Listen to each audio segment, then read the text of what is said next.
देख रहे हैं एनालाइज विद नम्रता संघवी। आज हम बात करेंगे हैट्सन नाम की एक डेयरी कंपनी के प्रमोटर आरजी चंद्रमोगन की, जिन्होंने हैट्सन की शुरुआत 1970 में की। चंद्रमोगन को पहले 1 करोड़ का सेल पहुंचाने में 20 साल लगे, यानी 2 दशक। तीसरे दशक में 1 करोड़ का सेल हुआ 100 करोड़। चौथे दशक में ये 100 करोड़ हुए 1000 करोड़ और 5वें दशक में यानी 2020 में उनका सेल हुआ 5000 करोड़। मतलब 50 साल में 0 से 5000 करोड़ का सफर तय किया है हैट्सन ने। और आज इसी कारण हैट्सन कहलाती है इंडिया की largest private sector dairy company. आज हैट्सन वैरायटी ऑफ प्रोडक्ट्स अलग अलग ब्रांड्स के द्वारा बेचती है, जैसे कि अरुण आइसक्रीम्स, आरोग्य मिल्क और हैट्सन मिल्क प्रोडक्ट्स। हैट्सन की सक्सेस में कई इंटरेस्टिंग कहानियां हैं, जिससे आपको काफी प्रेरणा मिल सकती है। आइए समझते हैं कुछ ऐसी कहानियों को। sun tzu, एक चाइनीज फिलोसोफर जो वॉर और मार्शल आर्ट्स में काफी माहिर है, वो लिखते हैं छोटे फोर्सेस से भी बहुत बड़े रिजल्ट्स अचीव हो सकते हैं। चंद्रमोगन की भी पहली लर्निंग एक मार्शल आर्ट्स इवेंट से शुरू हुई थी। चंद्रमोगन सिर्फ 7 साल के थे जब वे हॉस्टल में रहते थे। रैगिंग बहुत ज्यादा होती थी। 10th स्टैंडर्ड का एक लड़का इन 4th स्टैंडर्ड के बच्चों के सिर पर बहुत जोर से मारा करता था। मल्टीपल टाइम्स रिक्वेस्ट करने के बावजूद वो नहीं रुका। इनफैक्ट जितनी ज्यादा रिक्वेस्ट करे उतना ही ज्यादा उसे मजा आता मारने में।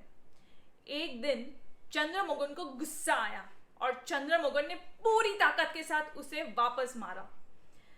वो लड़के को पता ही नहीं चला कि उसके साथ क्या हुआ। वो शॉक में था।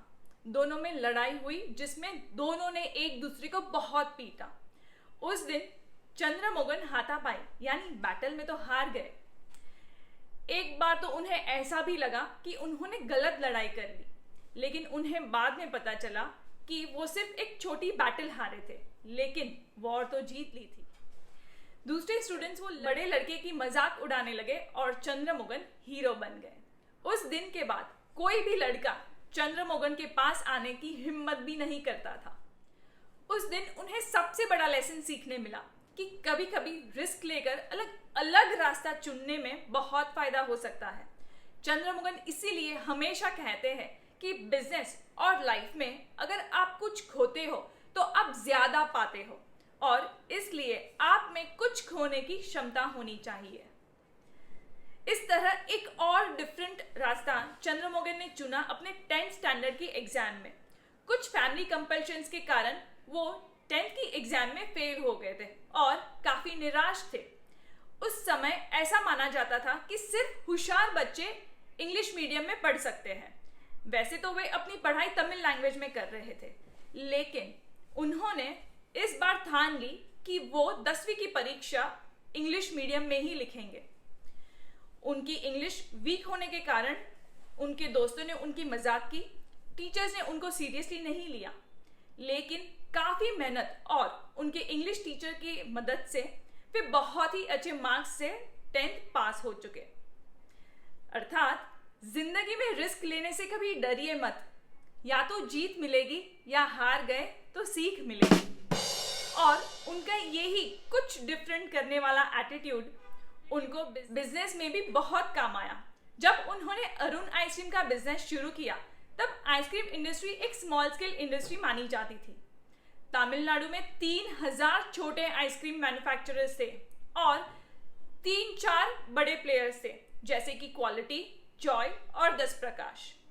इन बड़े ब्रांड्स ने चेन्नई में पकड़ बना रखी थी और इसी कारण चंद्रमोगन चेन्नई में आइसक्रीम बेचने में नाकाम रहे।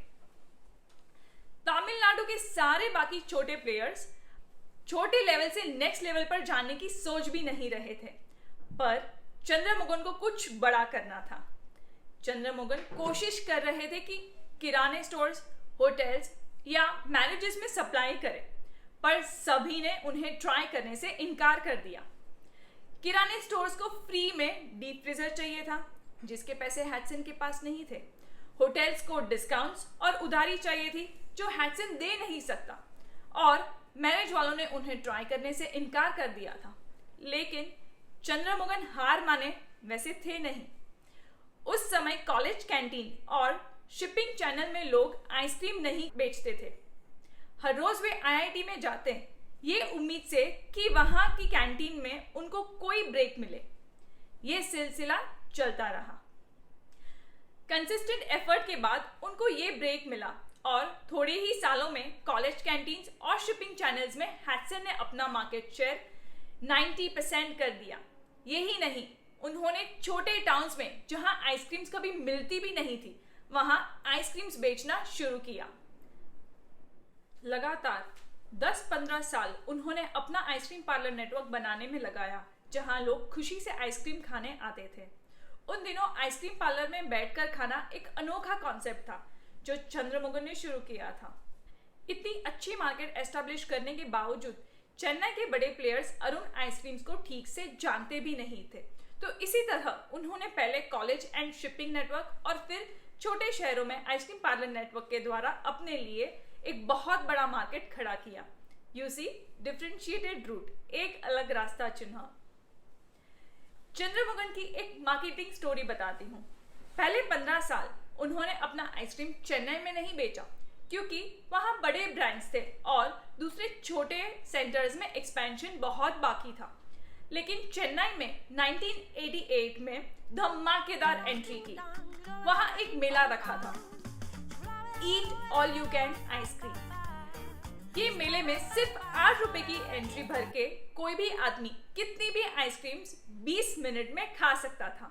जनरली लोग 4 या 5 आइसक्रीम से ज्यादा नहीं खा पाते थे। यहाँ पे उनका एम ये था कि लोग सिंपल फ्लेवर्स के बदले हाई एंड फ्लेवर्स को टेस्ट करें जो थोड़े महंगे थे। कॉम्पिटिटर्स खाली वेनिला या स्ट्रॉबेरी देते थे, लेकिन अरुण आइसक्रीम ने बहुत सारे अलग अलग फ्लेवर्स रखे थे। ये इवेंट काफी सक्सेसफुल रहा और उनकी चेन्नई एंट्री धमाकेदार रही। इस एंट्री के बाद चेन्नई मार्केट में हैटसन ने खुद को एस्टेब्लिश कर दिया और थोड़े ही सालों में अच्छी सफलता मिली। फाइनली वे पूरे तमिलनाडु के आइसक्रीम बिजनेस के लीडर बन गए। इस समय चंद्रमोहन को अपने स्कूल के टीचर की फेयरवेल स्पीच याद आई जहां उन्होंने कहा था, अगर आज से कुछ साल बाद जब हम मिलते हैं तो कृपया अपना परिचय प्यून, क्लर्क, टाइपिस्ट के रूप में न दे। इसे मैं अपना अपमान मानूंगा, बल्कि engineer, doctor, lawyer, police officer, artist या फिर अपने क्षेत्र के लीडर बने तब दीजिएगा तो मुझे गर्व होगा। बिजनेस शुरू होने के 20 साल बाद जब उन्होंने मार्केट लीडरशिप हासिल की तब वो अपने गुरु से वापस मिले और खुद को इंट्रोड्यूस किया as leader of ice cream business in Tamil Nadu. Ice cream business की सक्सेस को देखते उन्होंने 2 करोड़ रुपए का एक नया प्लांट लगाया। यहाँ मिल्क शेक पाउडर बनाकर बेचने का प्लान था। उनकी सोच थी कि जैसे इंस्टेंट रसना का शरबत बनता है वैसे ही पाउडर डालने से एक इंस्टेंट हेल्दी मिल्क शेक भी बने। 4 से 5 साल तक लगातार ये प्लांट ने लॉस किया और काफी कोशिशों के बाद भी उनका milk shake powder brand Sentosa completely fail हो गया। फाइनेंशियल प्रॉब्लम्स बढ़ते गए क्योंकि ये बड़ा इन्वेस्टमेंट उन्होंने बैंक और दोस्तों के उधार रुपयों से किया था। इसी समय हिंदुस्तान यूनिलीवर, जो कि एक फॉरेन मल्टीनेशनल कंपनी है, उन्होंने तमिलनाडु में आकर बहुत सारे आइसक्रीम ब्रांड्स को खरीदना शुरू किया। HUL के सामने सारे बड़े प्लेयर्स को झुकना पड़ा।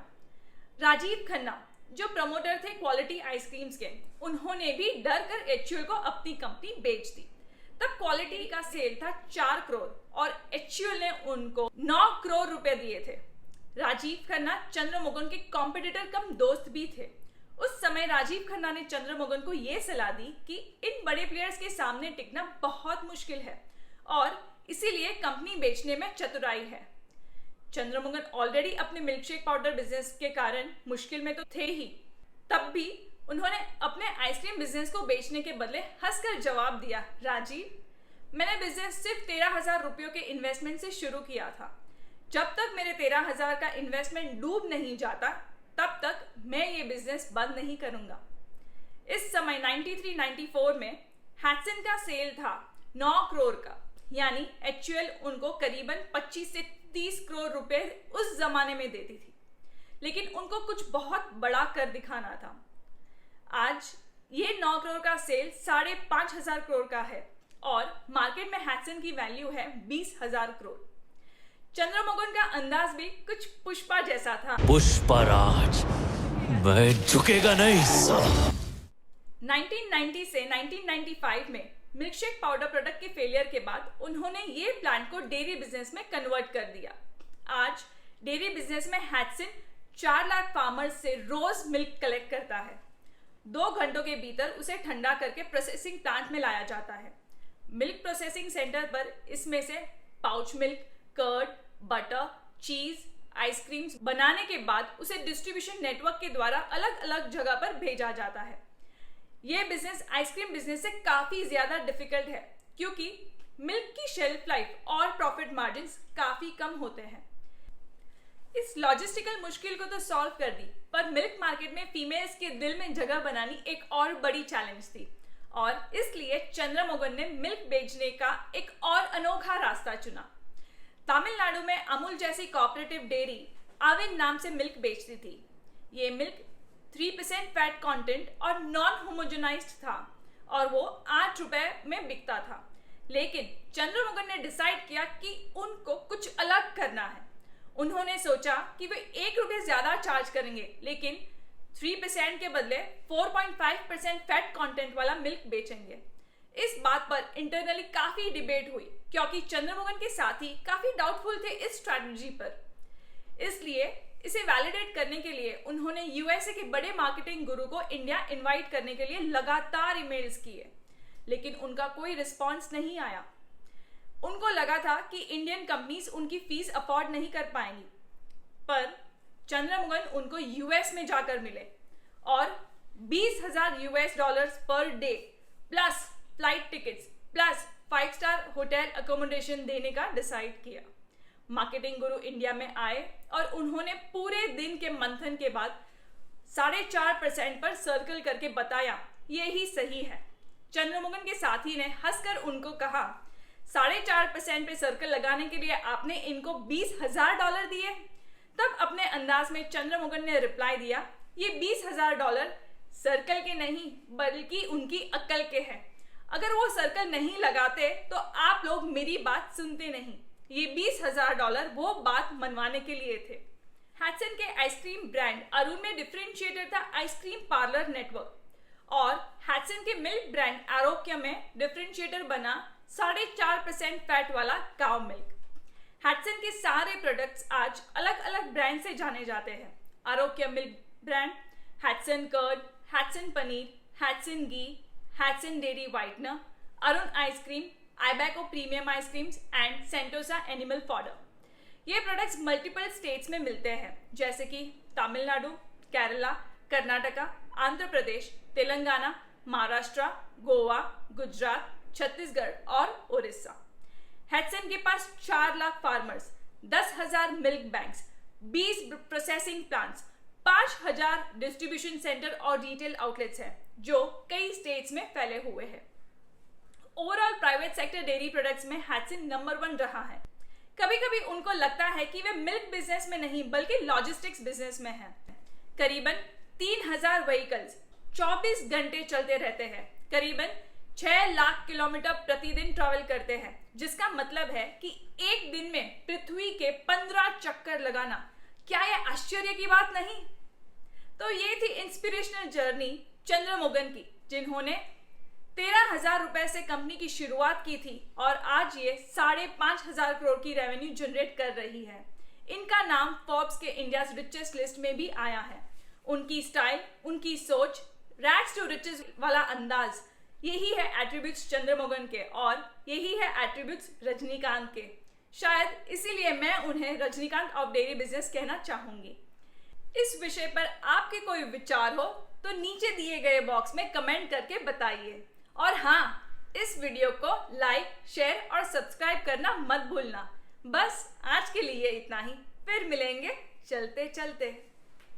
We always believe that unless the farmer gets the best of the price, he is not going to stay in the agriculture. And we have taken efforts when the earlier priority of dairy was to remove poverty. Today the priority has changed to bringing prosperity to the farmer. This way, he is in a position to make better income and stay in agriculture stay in the villages, helping the urban population to get milk. Today, Hatsun is the largest private dairy in the country, thanks to our team. We are having experts, we are having people from different states, but only the talent comes here. And we are trying to amalgamate it as a team, and we are able to get outstanding results. In reality, Arun Ice Cream is the market leader of South India. Our product Hatsun is almost available in every state. Arogya Milk is supposed to be the largest selling private milk in the country, and we are marketing almost everywhere in India.